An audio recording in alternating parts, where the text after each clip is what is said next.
Oktaan meillä ei tuosta nodotaalu. Ja paats kiivir kossisvinnat. Järrä lähkofitnan Joikumin pirtaalu. So there was this guy, he had bought a new house.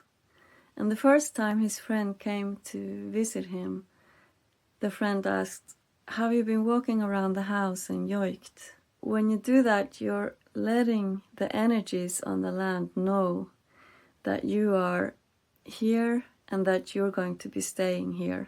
Yoiking can be used for so many things. It can also just be like a homage to the land. Yeah, a way to get to know, for the land to get to know you also. You are coming to an area and you need to ask for permission to be there. And in this case, when you have bought the home, you have to, in a way, claim it. And through the yoiking, you're making statements.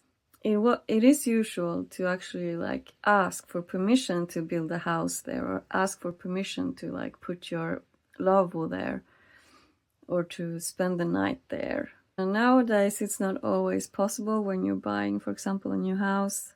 I think it's still usual, even though it's maybe not so much talked about.